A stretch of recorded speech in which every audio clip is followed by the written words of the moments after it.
Hagrama Mohilari Daurang Dekrep आरो BPF राजखान्थि दोलोनि सायाव गहपुर हालामनिफ्राय गोख्रों बाथ्रा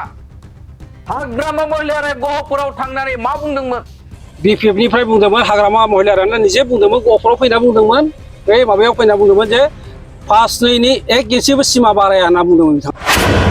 BTC आव बा BTR आव 5-9नि सानजाथिं 1 इन्सिबो बाराया होनानै मानो बुंदोंमोन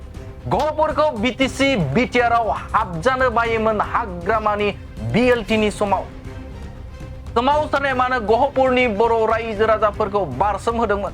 BLTनि सोमावसारनाया गहपुर ओनसोलनिफ्राय गोबां बर' सुबुंफोरा मुंख्लं जादोंमोन नाथाय हाग्रामा महिलारिया माब्लाबाबो गहपुरसिम बड'लेण्डआव हाबनाय नङा होननानै बुंबोबाय थादोंमोन BTR आव BPF सरकार फैनायनि उनाव BTR मुङानो गोमालांगोन बुंनायनि सायाव गहपुरनि रायजो राजाफोरा हाग्रामा महिलारि बिथांनि सायाव गोख्रों सोंखारिदों BTR आव गामि हाबसनायखौ हेंथा होग्राफोर दैदेनगिरिफोरखौ माब्लाबाबो जोंनि ओनसोलाव फैनानै गुलाय गुजाय दा खालामफै होननानै गोख्रों सोंखारिदों BTR आव सानजा फारसे सोसनजानाय ओनसोलनि रायजो राजाफोरखौ लानानै गेम गेलेनायफोरनि सायाव गोख्रों सोंखारिदों गहपुर हालामनि रायजो राजाफोरा दावराव देख्रेब नार्जारि बिथांनि सायावबो BTR गोरोबथाखौ लानानै बेले-बेजे बाथ्रा बुंनायनि सायाव सोंखारिदों बे समाव हाग्रामा महिलारि आरो दावराव देख्रेब आरो BPF राजखान्थि दोलोनि सायाव मा बुंदों गहपुर हालामनि रायजो राजाफोरा फैजों नोंथांमोन बड'लेण्ड बुब्लिया लानानै फैदों बड'लेण्डनि थाखाय 87नि 2 मार्चनिफ्रायनो बड'फा उपेन्द्र ब्रह्मआ दैदेनजेननाय मुभमेन्टनिफ्रायनो जोङो दंगासिनो दङ आरो बे समाव जों दैदेननो मोन्दोंमोन दा बे जोंहा मोनसे आत्मबिश्वास दंखायोमोन जे जों सानसे समाव माने बड'लेण्डआव हाबनो मोनगोन आरो दिनै हाबनाय जाबाय हाबनो मोनबाय जों सोरगो साबायखर होनो सानो बिनि सायाव जे मानगोनां बिटिआरनि CM प्रमद बर' दङ एबसुनि आफादगिरि दङ आरो NDBFनि दैदेनगिरिफोर आरो नोंथांमोननि हालामाव गोबां आफादफोर दं ओरैनोथ' पार्टिकुलार सोरबा सासेखौ बुङोब्ला गाज्रि जागोन मोजां जानाय नङा बिसेसके बेखौ रल लादोंमोन दुलाराय बर' फरायसा आफादानो मैखोमै रल लादोंमोन बेखौ आरो बिसोर बे टाइमाव दुलाराय बर' फरायसा आफादनि आफादगिरि प्रमद बर'खौनो बुंनांगोन ओमफ्राय दा प्रमद बर'जों लोगोसे जोंना गबिन्द बसुमतारीखौबो जों धन्यबाद होनांगोन आरो बेवहाय दा फेरेंगायाबो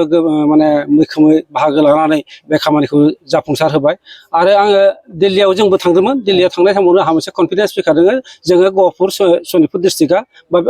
आनडिभाइडेड सनितपुर डिस्ट्रिक्ट दासो बिसना नालाय आनडिभाइडेड सनितपुर डिस्ट्रिक्टआ जोङो सानसे गहपुरसिम हाबखासिगोन बेखौ आङो दिल्लीनिफ्रायनो फोथायनाय फैखादोंमोन दा दिनै बे खामानिया जानानै फैबाय जानानै फैनायनि थाखाय आङो रोजा रोजा साबायखर होबाय आङो माने बिसेसके प्रमद बर'नि दैदेननायखौ आङो माबाबाय आरो बेवहाय बिसेसके हिमन्त बिश्व शर्मायाबो खेंसालियै मदद होनाय जादों बे एकर्डआ जानाय नङाबा आरो मिरुनि मन्त्रि दानि हम मिनिस्टार अमित शाहखौबो धन्यबाद होनांगोन बिथांनि नाजानायावबो बे खामानिया जानानै फैबाय जों गहपुरसिम हाबनो मोनबाय बिनि थाखाय जों जोबोद माने गोजोननाय मोनदों आरो लोगोसे दा आङो मोनसे खावलायनो लुबैदों दासिम नटिफिकेसन जानाय बायदिब्ला गामिया 41ल' जादों 47ल' गामि हाबनाय जादों दा टटेल जोङो बेवहाय 3000सो जानो हागौ निस्सय गामिया बर' गामिया आनडिभाइडेड सनितपुर डिस्ट्रिक्ट हिसाबै बे गासैबो हाबगोन होननानै आं मोनसे आसा खालामनाय जादों आंहा 100% फोथायनाय दङ खारन बे बेबस्थाया जाहैबाय 6 डिलनि आन्दाराव 6 डिलआ मोनसे सेटेलाइट सिस्टेमनि नङा बेवहाय माखासे खैथामान गामि गहपुर हिसाबैथ' 22 खानल' गामि हाबदों दा 22 खानल' गामि हाबनानै माखासेया दिनना थागोन बिदि नङा बे सेटेलाइट सिस्टेम नङा बे सिस्टेमा जाहैबाय जिहेतु माने 6 डिलनि आन्दाराव बेवहाय मेप थागोन बेवहाय समस्ति दानाय जागोन बेवहाय बेनिखायनो बेखौ दिन्दां होनोसै माखासेखौ गारनानै ओरैहाय माने मोनसे थाखाया बेयाव मोनसे जाखानाय नङा बेनिखायनो बेहाय डेफिनेटलि जोङो माबायाव जि जायगाफ्रा माने फिजिबिलिटि दङ हाबथावथाव गामिफोर दङ बे फिजिबिलिटि गामि थानायफ्रा गासैबो हाबजोबगोन होननानै आं मोनसे फोथायनाय दङ आरोखि आरो नोंथांमोननि चेनेलनि जुगै आङो खावलायदों बिथां 7-8 मानसिया जोंनि गहपुराव थाबैनो नुजाफैनांगौ बिसेसके प्रमद बर' सारखौ आं खावलायदों दिपेन बर' एबसुनि आफादगिरिखौ आं खावलायदों गबिन्द बसुमतारीखौ आं खावलायदों बि फेरेंगाखौ आं खावलायदों बिथांमोना थाबैनो नैबे 2023आवनो बिथांमोना जोंनि जायगायाव पदार्पन बा आगान होफैनांगौ बिथांमोना आरो जोंनि सुखु दुखुफोरखौ एसे सुलु लाफैनांगौ बिसेसके जा सुखु दुखु नांबा जा एसे फोरमायनो गोनां दङ खारन गोलाव सम जों हान्थिबोबाय बड'लेण्डनि थाखाय गोलाव सम 87निफ्राय दिनैसिम फ्राय 33 बोसोर हमना लादो 33 बोसोर जों हान्थिखांनाय उनाव दिनैसिम जोङो जेबो मोनै हिसाबै जा समस्यायैनो दङ दा आसामनि सिङावनो जों माबायदि रायजो जाबोदों बिथांमोना बुजिना बुजियाखै जों मिथियाखैनो जों बुजिदों जों जिहेतु नासयजादों जों हारसाफोरजों बेसेबां जों भुगिनांदों बेखौ जों मिथिगौ बेनिखायनो जोङो जोंनि समयसाखौ आं बिसेसके 87 निफ्राय 89 नि खोथाखौ आं बुंसै 89 आव बेवहाय जोंहा मेजर दावहा नांदोंमोन गहपुराव 89 नि दावहायाव जोङो 534 जों सहिद जादों बे टाइमाव आरोखि आरो दिनैनि थारिखसिम माने 961 जन सहिद दं गहपुराव अकल गहपुराव आरो जानो हागौ सिंगल लार्जेस्ट जुदि सहिद दङब्ला गहपुरावनो दङ बेखायनो आंनि खावलायनाया आंनि हास्थायनाया बेनो 961 जन सहिद परियालनो थाबैनो जितु पेकेज मोननो गोनां 5 लाख करै बेखौ थाबैनो होफुंजोबनांगौ आरो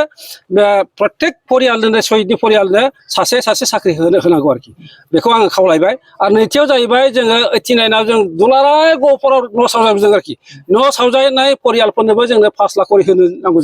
जों नांगौ आरोखि बेखौ जों खावलायदों दा बेखौ साननांगौ आरो जों बड'लेण्डनि मुभमेन्टआव गहपुर ओनसोलाव 200 नि एबभ जिनाहारि जादों हिनजावफ्रा आरोखि हिनजाव बिसोरनोबो माबा मोनसे पेकेजखौ होथारनांगौ आरोखि बिसोरनोबो एखे धरननि सहिदा जिबायदि माबादों बिसोरबोथ' जाथिनि थाखायनो गावखौ माने बलिदान होबाय बिसोरनोबो माने 5 लाख करै पेकेजखौ होनांगौ आं बेखौ खावलायदों आरोखि आरो जेल जानाय बुख्रुब जानाय अनेक दङ बेवहाय दा बिसोरनोबो माबा मोनसे साननांगौ आं बेखौ खावलायदों आरोखि आरो बिनि अनगायैबो आङो दा जि माबायाव MOS आव दङ MOS आव जोंनाव माने माखासे प्रजेक्टफोर दङ बे प्रजेक्टफ्रा दासिम जोंनि माबायाव सनितपुर आरो लखिमपुराव हाबजानाय जायाखै बेफोर प्रजेक्टफ्रा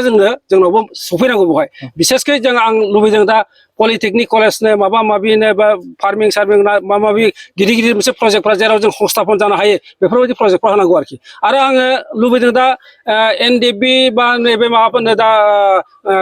पेरामिलिटारि पस्टआव सोनायनि 10,000 सोनायनि मोनसे MOS आव लिरनाय दङ दासिमबो जाफुङाखै बेखौबो जोंनि गभर्नमेन्टनिफ्रायबो लामैनो सेंग्रा सिख्लाखौ माबा सोनांगौ आरोखि आं बेखौ खावलायदों आरोखि सिगांनिफ्रायनो दंबाय थायो आरो सिगांनो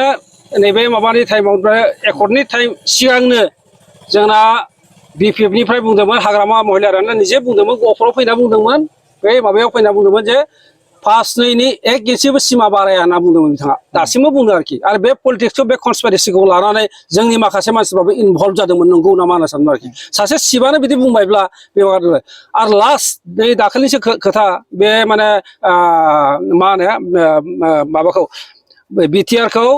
बिथिं मेजरिटि गैया फिजिबिलिटि होनायनि बेबस्था गैया बेयाव होनो मोना होननानै हाइकर्ट सुप्रिम कर्टसिम होनो ओंखारदोंमोन सासे मानसि आरोखि दावराव देख्रेब नार्जारि आरोखि बेखौ आं मादो आरोखि बे दुर्भाग्यजनक बर' जाथिनि थाखाय अत्यन्त अशुभ बियो जे बर' जाथिखौ जोंखौ जुदि बे फिजिबिलिटि गैया होनना गोदो BLT नि दिनाव गावसोर जिथु सुक्ति जाबाय बेवहाय मानो बारसोम होनाय BLT आवथ' जों अनेक मानसि थैदों माबादों नङा होमबा बे समाव मानो बारसोम होनाय बेबायदि जाथिनि कलंकित मानसि बिसोरदा आङो दोल हिसाबै साना आरोखि दोलखौ खालाम बिसोरा अधिकार दङ खालाम नोंसोर मेजरिटिखौ ला खिन्थु गहपुरसिम बिसोर मा हिंसा दं गहपुरनि माने हाबनायखौ बिसोर हिंसा जानाय खारना मा फालाय मानो बिसोर माबादों आरोखि जोंबोथ' सेक्रिफाइस खालामदों जोंबोथ' बर' मानसि जों बर' भाषा रायलायो बर' हिनजावफ्रा बर' दख'ना गानो बर' हारिमुखौ खालामो खिन्थु बिसोरा मानि हिंसा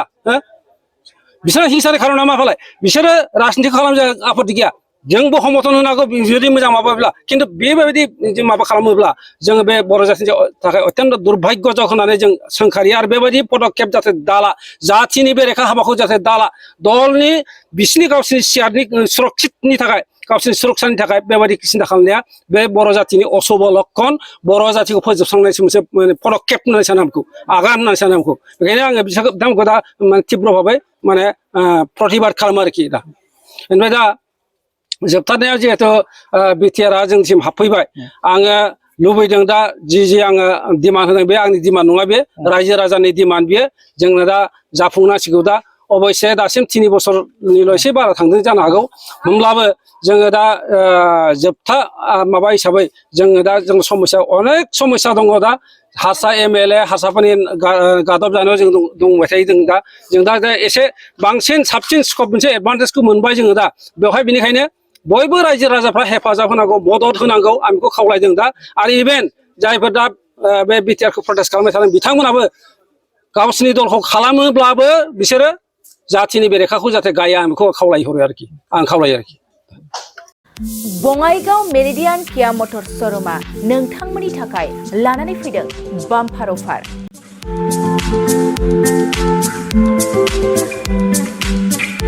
नोंथांमोना सोरबाफोर मेरिडियान किया मटर शोरूमनिफ्राय गारि बायनो गोसो दं अब्ला बङाइगावआव थांनानै बायहैनो हागोन। बे बाम्पार अफारफोरानो जाहैबाय सेल्टस गारियाव 1,20,000, केरेन्स गारियाव 1,50,000, सनिक गारियाव 50,000 सिम खम बेसेनाव मोननो हागोन।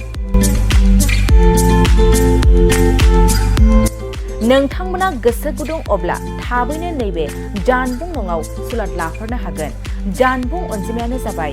062921344555।